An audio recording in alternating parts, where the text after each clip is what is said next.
بیٹا ہم امیر تقیمی کی غزل نمبر 2 مکمل کر چکے ہیں اور اب ہم اس کے مشقی سوالات کرتے ہیں۔ آپ لوگ صفحہ نمبر 163 نکالیں۔ اس میں پہلا سوال لکھا ہوا ہے درست الفاظ کا انتخاب کریں۔ پہلا لکھا ہوا جملہ کہ ہر شعر میں ڈیش مصرے ہوتے ہیں۔ آپشنز لکھے ہوئے 2 4 3 5، اس میں سے 2 لکھیں گے کہ ہر شعر میں 2 مصرے ہوتے ہیں۔ اس کے بعد اگلا لکھا ہوا غزل کے پہلے شعر کو ڈیش کہتے ہیں، ردیف، بیت الغزل، مقطع، مطلع۔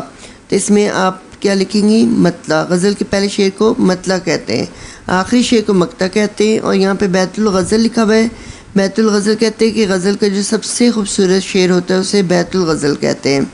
اس کے بعد پھر اگلا لکھا ہوا جملہ کہ غزل کے ڈیش میں شاعر اپنا تخلص استعمال کرتا ہے، اس میں مقطع لکھیں گے، مقطع، مطلع، مقطع، درمیان، آغاز۔ تو مقطع اس کا درست جواب ہوگا، کیونکہ جو غزل کا آخری شعر ہوتا ہے جسے مقطع کہتے ہیں اس میں شاعر اپنا تخلص استعمال کرتا ہے۔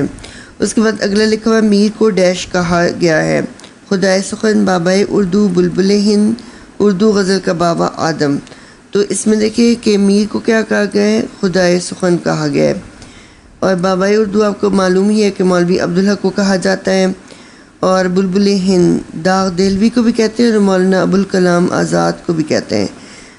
اور پھر اردو غزل کا بابا آدم جو ہے وہ ولی دکنی کو کہا جاتا ہے، ٹھیک ہے۔ اس کے بعد اگلا لکھا ہوا غزل کے تمام اشعار کا ڈیش مفہوم ہوتا ہے، الگ الگ، ایک، متضاد، مبارک۔ الگ الگ، اس میں لکھیں گے کہ غزل کے تمام اشعار کا الگ الگ مفہوم ہوتا ہے۔ اس کے بعد اگلا لکھا ہوا میر کی غزل کا بنیادی موضوع ڈیش ہے، غم، شک، خوشی، حسن۔ تو غم، میر کی غزل کا بنیادی موضوع جو ہے وہ غم ہے، ٹھیک ہے۔ اس کے بعد پھر آپ دیکھیں، اس کے بعد اگلا سوال لکھا ہوا ہے کہ کہیں کیا جو پوچھے کوئی ہم سے میر جہاں میں تم آئے تھے کیا کر چلے۔ تو میر کی غزل کے اس مقطع کی تشریح کریں، نیز یہ بھی واضح کریں کہ اس میں علم بیان کی کون سی خوبی پائی جاتی ہے۔ تو بیٹے اس میں یہ بتایا گیا ہے کہ یہ غزل کا جو غزل نمبر 1 ہے میر کی، اس کا یہ مقطع ہے، اس میں شاعر نے اپنا تخلص بھی استعمال کیا ہے، اور شاعر اس میں یہ کہتے ہیں کہ یہ دنیا فانی ہے، اور یہاں پہ جب انسان آتا ہے تو جس مقصد کے لیے اسے بھیجا گیا اس دنیا میں وہ مقصد پورا نہیں کرتا، اور اس کو مقصد پورا کیے بغیر اس دنیا سے چلا جاتا ہے۔ تو دنیا تو فانی ہے، یہاں پہ انسان عارضی طور پر آیا ہے، تو اس نے یہاں پر آ کے انسان کو جو زندگی دی گئی ہے یا مہلت دی گئی ہے اسے آخرت کی تیاری کے لیے وقت دیا گیا ہے تاکہ اسے آخر میں شرمندگی نہ اٹھانی پڑے، لیکن انسان وہ وقت ضائع کر کے اس دنیا سے چلا جاتا ہے، اور جس مقصد کے لیے اسے بھیجا گیا یعنی اللہ تعالیٰ کی عبادت کے لیے اسے بھیجا گیا ہے وہ مقصد پورا نہیں کرتا، بلکہ اپنی زندگی گمراہی میں گزار کے گناہ میں مبتلا ہو کر وہ اس دنیا سے غفلت کی زندگی گزار کر اپنا جو اسے مہلت ملی تھی زندگی کی وہ وقت ضائع کر کے اس دنیا سے چلا جاتا ہے۔ تو بیٹا اس کی تشریح پہلے بھی میں آپ کو تفصیل سے سمجھا چکی ہوں، مزید میں نے آپ کو اس کی بتا دی تشریح۔ اور اس میں علم بیان کی جو قسم ہے وہ یہ پائی گئی ہے، مجاز مرسل اس میں پایا گیا ہے۔ مجاز مرسل کی جو اقسام ہے یعنی اس میں یہ بتایا گیا کہ جز بول کے کل مراد لینا۔ تو یہاں پہ جہاں میں آئے تم آئے تھے کیا کر چلے، تو جہاں کل مراد لی گئی ہے یعنی دنیا، جہاں دنیا کو کہتے ہیں، یعنی دنیا میں انسان آتا ہے، تو دنیا میں جب انسان آتا ہے تو وہ اپنے گھر میں آتا ہے، تو یہاں پہ مراد تو اس کا گھر ہے لیکن بولا جہان گیا ہے، تو یہاں پہ کل بول کے جز مراد لیا گیا ہے، ٹھیک ہے۔ اس کے بعد پھر تیسرا سوال ہے مندرجہ ذیل مصروں کے ساتھ دوسرا مصرع لگا کر شعر مکمل کرے۔ اس میں لکھا ہوا پہلا فقیرانہ آئے صدا کر چلے، میاں خوش رہو ہم دعا کر چلے۔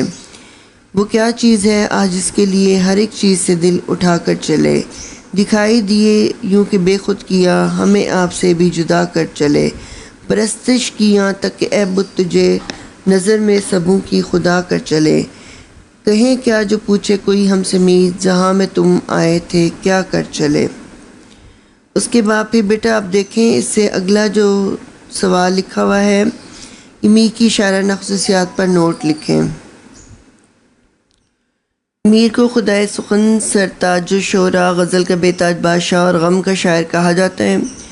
ان کی پوری زندگی جو ہے وہ درد و الم میں گزری، اس لیے ان کی شاعری میں غم کی عکاسی نظر آتی ہے۔ ان کا تعلق دبستان دہلی سے ہے۔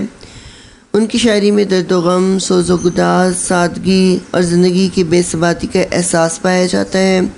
کچھ ناقدین انہیں قنوتیت کا حامی شاعر کہتے ہیں، لیکن ان کی شاعری میں مکمل طور پر مایوسی نہیں ملتی، بلکہ ایک نشاطیہ احساس ملتا ہے۔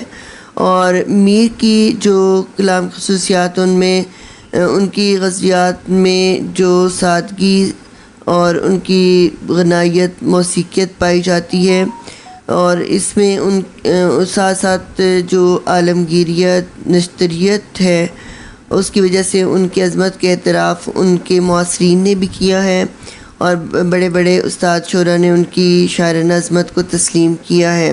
جیسے غالب کہتے ہیں کہ ریختہ کہ تم ہی استاد نہیں ہو غالب، کہتے ہیں کہ اگلے زمانے میں کوئی میر بھی تھا۔ اس طرح ابراہیم ذوق کہتے ہیں نہ ہوا پر نہ ہوا میر کا انداز نصیب، ذوق یاروں نے بہت زور غزل میں مارا۔ اور حسرت موہانی کہتے ہیں شعر میرے بھی ہے پردرد، لیکن حسرت میر کا شیوہ گفتار کہاں سے لاؤں۔ اور بیٹا میر کی شاعرانہ خصوصیات پہ جو نوٹ ہے وہ میں آپ کو لکھ کے بھی سینڈ کروں گی، تو پھر یہ کیونکہ امپورٹنٹ ہے، پھر اس کی آپ تیاری کر لیں، ٹھیک ہے۔ اس کے بعد پھر آپ دیکھیں اسی پیج پر صفحہ نمبر 164 پر غزل کی تعریف لکھی ہوئی ہے۔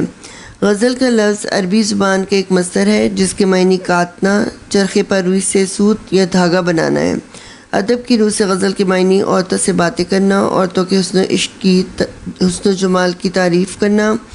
غزل نظم کی ایسی صنف ہے جس میں عشق و محبت حقیقی اور مجازی دونوں کا ذکر ہوتا ہے۔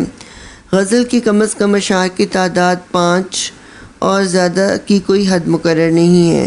یہ پہلے بھی میں نے شروع میں بھی آپ کو سمجھایا تھا، غزل کی تعریف اور اس کے بارے میں آپ کو پہلے بھی تفصیل سے سمجھا چکی ہوں۔ تو غزل جو ہے اس میں شروع میں تو صرف جو ہے وہ عورتوں کے حسن جمال تک یا ان سے عشق و محبت تک ہی محدود تھی، لیکن اب غزل میں مختلف موضوعات بیان ہوتے ہیں، اور اس میں تصوف، مذہب، سیاست، اخلاقی مضامین بیان ہوتے ہیں، ہر طرح کے موضوع بیان ہوتے ہیں۔ تو غزل کے ہر شعر کا الگ ہی موضوع ہوتا ہے، اور اس میں ردیف قافیے کی پابندی ضروری ہوتی ہے۔